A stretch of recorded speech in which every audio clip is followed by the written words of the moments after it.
Ashley, the Orange Lady. It's a different day, same lip gloss. Okay. I'm here to help you get the juice you need to build and sustain your career. I have 20 plus years in the public, nonprofit, and tech sectors, so I have done it all, and I want to use my career experience and journey to help you. I'm a first-gen professional, like many of you are, and so I hope that we can share together and learn together so you feel a little less alone. I also want to help you make smart career decisions that lead to better financial foundation that then allow you to do more with your personal life of the things that you love to do.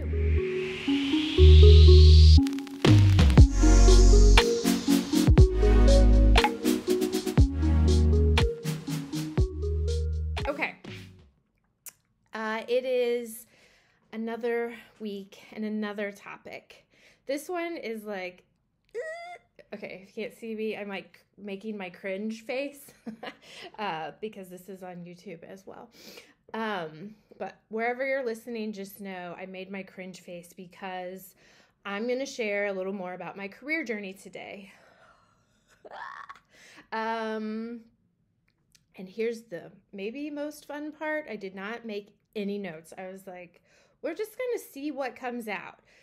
You are welcome to DM me, leave a note on the pod. Let me know if you have questions or you want me to talk more about a certain aspect, but this is going to be really fascinating to you and me both. Also, I made a little iced coffee. There's a little ASMR for you. The ice cubes aren't really loose enough to make a good sound. We'll work on that. Okay. My career journey. First of all, I have to give a shout out to Hollins University, my alma mater. I definitely would not be where I am today without not just my education, but my network from Hollins. Still, one of the best group chats that I have to this day is full of Hollins grads cheering each other on. We all support each other. We check in with each other almost every Tuesday. Somebody is there to check in. And it's amazing. So started out at Hollins. And while I was at Hollins, I studied women's and gender studies and dance. I was a modern dancer.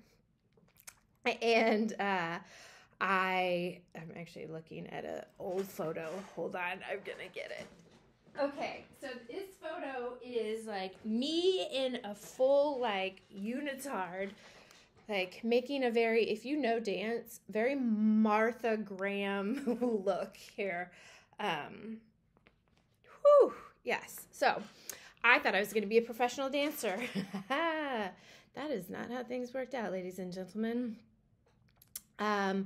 Instead, I actually started teaching dance at a local Boys and Girls Club. Shout out to the 9th Street Boys and Girls Club in Roanoke, Virginia. And that was an incredible experience. After I kind of finished at Hollins, we'll come back to that, I was hired there to kind of oversee all of their arts programs, not just at their one location, but at several across the town or city. Don't want to offend anyone. And then I became the director of the 9th Street Boys and Girls Club, which was their flagship, and amazing, amazing experience. So at the age of 22, I was leading a team and making decisions that, I mean, I felt ready for, as ready as any 22-year-old that thinks they're ready to take on the world is. Sips more coffee.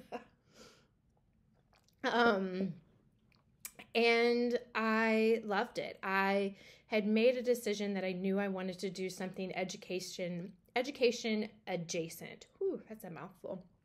Because I am first gen and I wanted to be able to help others that were coming up that maybe also didn't have quite all the information. You have a supportive family and people that are cheering for you, but maybe not all of the insider knowledge that a lot of your peers might have. And I wanted to do something about that. So working at the Boys and Girls Clubs, where we did programming for arts and education and everything, you can name it, I felt like I was able to make an impact. Then I moved to Durham, North Carolina, and worked for the Boys and Girls Clubs in Wake County. Shout out to Washington Elementary Boys and Girls Club, where I was an education director and then became the club director there as well. There's a pattern here. So, just to give people an idea, I always say that like startups and nonprofits are a great way to get more experience than you should ever have. Because when you have a shoestring budget and a small team, you get really creative and you're able to do things that in a large organization, there's 15 layers making a decision. Sometimes you're the one making wild, like, and important decisions at a nonprofit or a startup. So that's kind of how I started leading teams at the age of 22. And it was an incredible experience there as well. I also became a national trainer for Boys and Girls Clubs of America. And so I would travel all over the country while still doing my full-time role in North Carolina, but training teams of everybody from their part-time staff to their board members for Boys and Girls Clubs of America. Then I knew my time was done. I didn't know what I wanted to do next, but I knew that I couldn't sustain working at the pace that I was.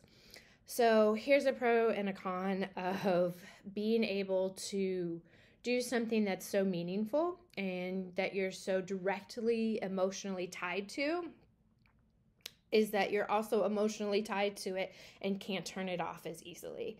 I wasn't able to compartmentalize as well. I couldn't really put parameters. I used to say I worked 25/7 because that's how I felt leading up to about age 30. I was tired, I was depleted, but I still wanted to do something important. I just knew that I couldn't work. I mean, technically the clubs were open on Saturdays, so I was working 6 days a week. The clubs were open late to night. I had a 30-minute commute home. I was tired, okay? I was tired, and I was ready for a new challenge.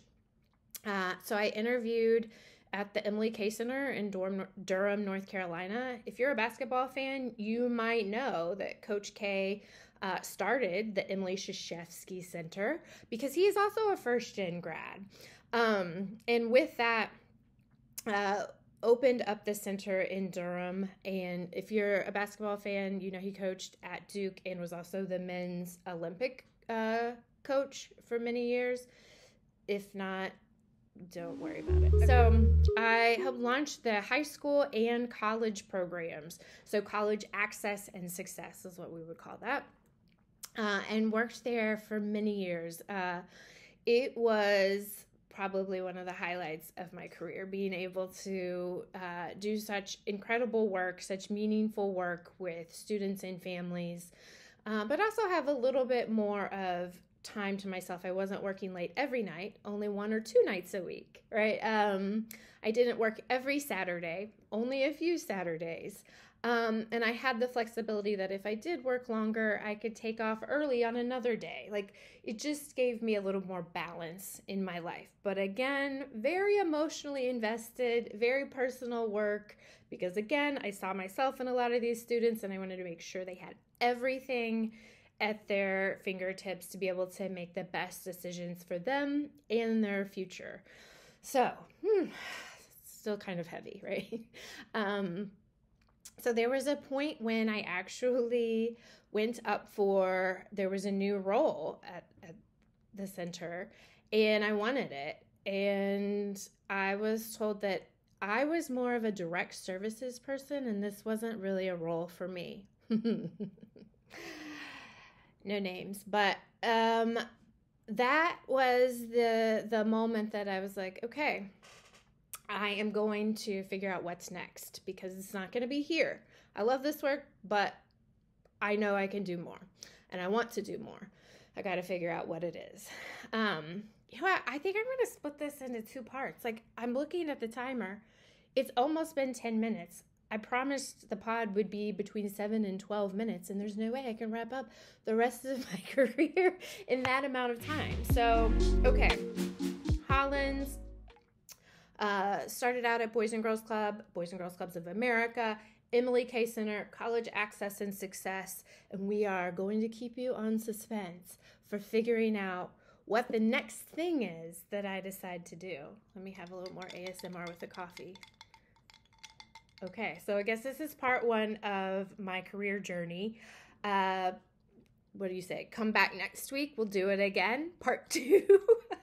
All right, now you've got my career journey juice. Time to put it to use. All right, talk to you next week.